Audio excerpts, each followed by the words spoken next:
What up, Snaps fam? Hope you're all doing well. Hope you're all crushing life. Today's video, we're gonna get into the finances behind my cars, how much they cost and all that good stuff. But first, we're gonna go do a quick little drive, a Make-A-Wish drive. I got Spencer somewhere. I was looking at your purple Spencer. Raptor. He's gonna go join me on the drive. So yeah. Should we go do it? Let's go. Okay. Monsters. Monsters, and the goal per usual. Try not to hit any of the other cars that will be there. So that's a good goal. Let's bring this home in one piece. Woo! It's early, but we still got it. We're still batting 1,000.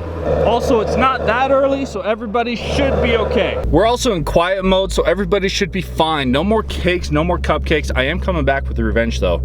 I got something. The good news is we're not late, but we're also not early. We got a nice, interesting collection here for sure. All right, so we're here at the car parade, the starting area. We're all kind of gathering up to go do a drive-by in front of Adrian's house, but we got an 07 Noble that Chris, the owner of the car, said I could see if I can fit in it. So we're gonna give that a try. Now, Chris is 6'6" himself, but as he said, I have a little more muscle than him. He's being polite, obviously. He just means, yeah, I'm fatter. All right, so you good? It's filming. Spence, we're good? Oh, it's filming. Okay. I think so. So I don't want to break it. Like I say, Chris, the owner, is 6'6" himself, but he's very much more, he appears much more agile than me. And it's also his car. If he breaks it, it's okay. If I break it, no bueno.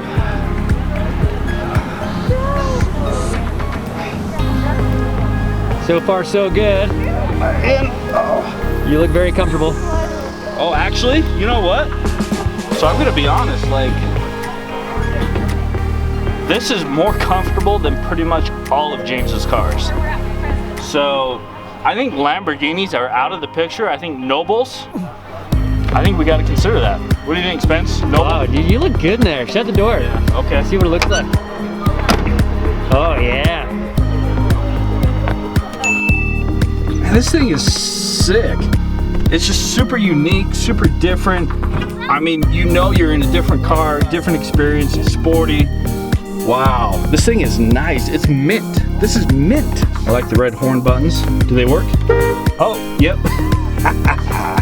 Can 6'6" get out of the Noble?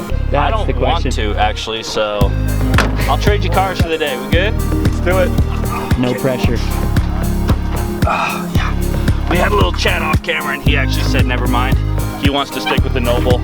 He likes the Shelby, but he doesn't want to put it in a wall. You guys know that's why we like cars, because there's so many different types and styles and sizes. They're all just fun. They're all different in their own way, like people. So we are handing out gifts to Adrian as part of this drive. Super cool. He was gonna go to Carland, but obviously COVID didn't happen. Hope he has a great day. Great weather for sure. All right, we got Spencer working on his Princess Wave. Give him the wave. There it is. Thank you for coming. Give the fans what they want. He's been working on that all morning, no joke. The whole drive over here, he's doing this to everybody. Yeah. So if he did that to you, at least you know why now. So there were hard rules at this event to rev in front of the family, but no burnouts or anything like that. Me and another Mustang behind me, yeah, I think we're the only two that took liberties. The race one. Nice spec right there. Wow, we're gonna follow him. We're gonna try not to hit him. All right, this guy was in the parade. 6 spec. I love it, super cool. Super nice guy. Beautiful shot of my mirror. All right, there you guys go, is that better? We got a Huracan in the house.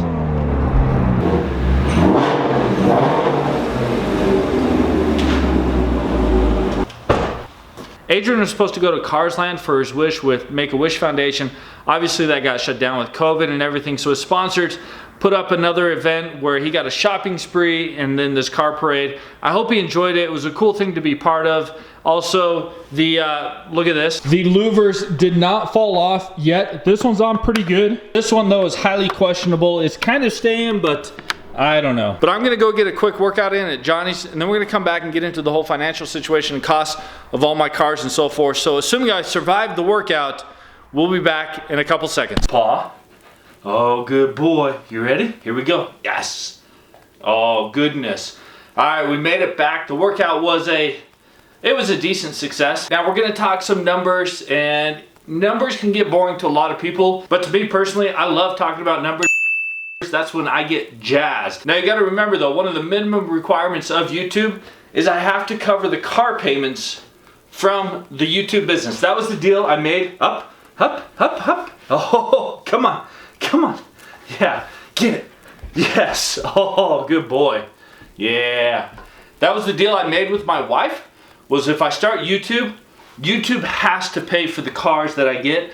I will not use my day job income to support YouTube. So that's why the growth is controlled by the amount of YouTube videos I'm able to produce and the revenue I'm able to get from YouTube. So aside from all the vehicle expenses associated with YouTube, the car payments, the fuel, the insurance, modifications, the next step to grow YouTube is I need to be able to cover the expenses associated with filming the videos, equipment, software, meals, video production costs, things like that. Once I can cover those things, then I will continue to be able to buy the next level of modifications or maybe add another car. So yes, I want to keep growing YouTube and get more cars and modifications and so forth, but I have to be able to cover the basic costs first. Let's get into the numbers. I haven't even said a single number yet, and this guy is checked out, bored. So bear with me.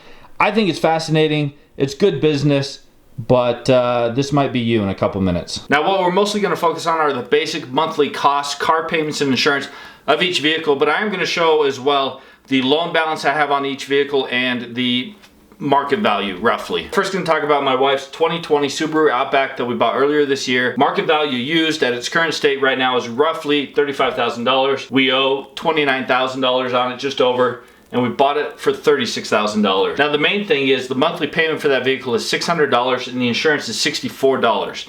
So at a minimum, every month I got to come up with $664 to pay for the Outback. Obviously it's my wife's Outback, but she puts up with a lot with this whole YouTube thing.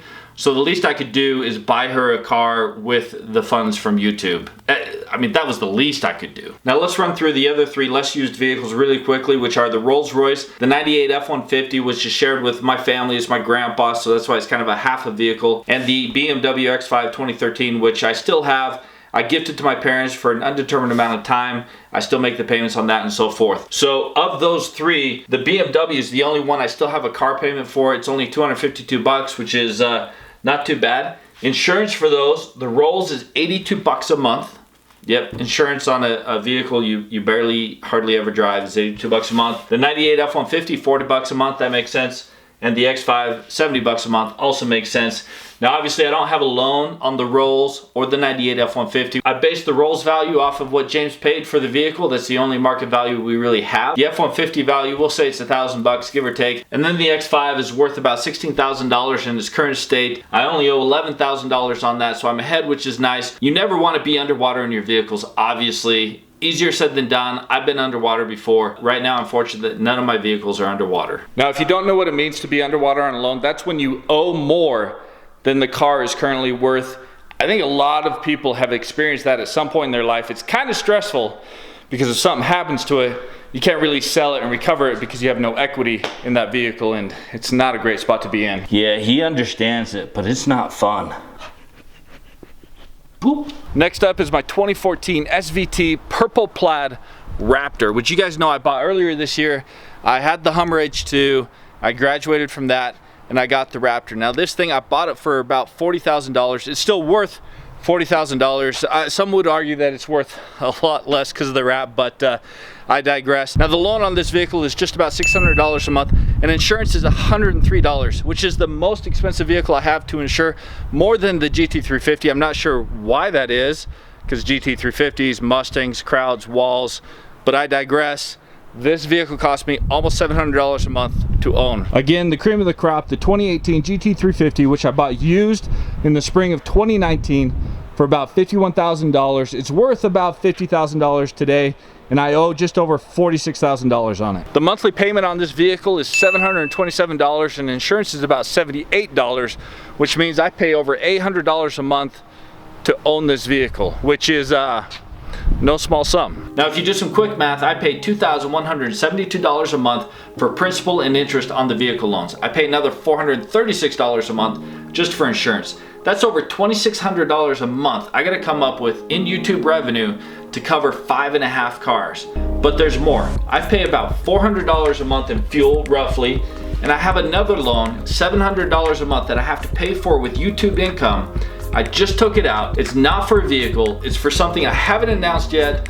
I hope it's coming soon. It's not finalized. It's a bit premature, but I'm super excited about it. Now, the last three numbers I want to talk to you guys about are the purchase price, the loan value, and the market value. As you can see, a very rough, quick estimate of my vehicle's worth is about $162,000, which is a crazy number. But I also owe $125,000, which is another crazy number, which is also why I don't really want to get another car loan. In fact, the crazy thing is I could get rid of all the cars, all the loans, and use the equity and just get one pretty nice car for about $40,000 and call it good. Cinnamon Bear, you guys good? Okay. Now the reason I did that was a bad move, pardon me.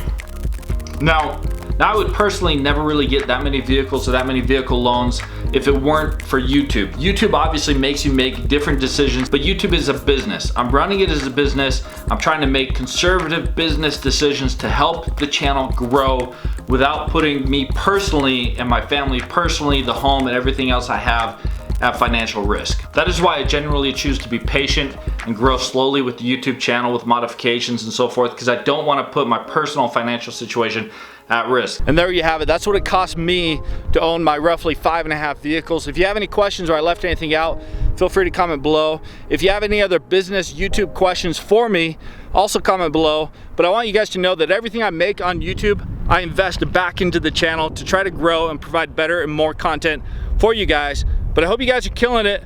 Best of luck to you. Peace.